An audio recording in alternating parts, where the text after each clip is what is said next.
everyone! Good evening! This is Manay Gina and once again, welcome back sa aking YouTube channel. So guys, for today's video, pag-usapan natin si Mikey Morada at si Alex Gonzaga. Kasi nga, alam naman natin guys na guest si Mikey sa Tony Talks ni Tony Gonzaga. At habang ini-interview si Mikey, makikita mo talaga sa kanya na nalulungkot siya. Sobrang emotional niya. Kasi siyempre 3 bisis ba naman.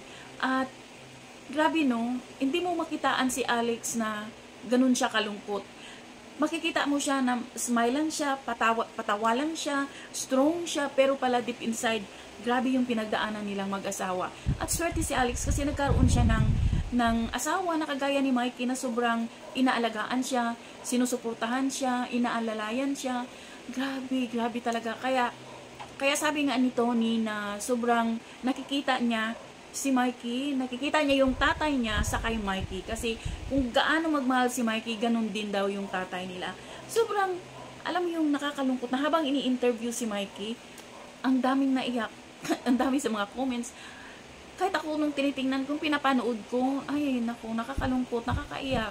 Kasi makikita mo talaga sa mukha ni Mikey yung lungkot, yung emotional siya.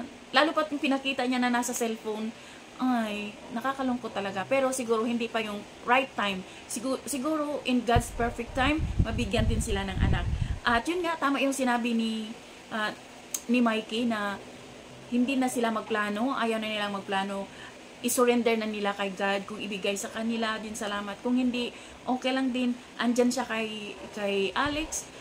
Magsama silang dalawa hanggang sa pagtanda nila. 'Di ba? Ang sarap pakinggan ng ganung. Meron pang lalaking ganyan. Ang bait ng asawa ni Alex Gonzaga talaga. Sobra. Siguro ano din si Alex no, yung nagiging strong din siya dahil alam niyang meron siyang masasandalan. Alam niyang andyan si Mikey na inalalayan siya. So yun lang guys. Thank you for watching. Bye, be kind.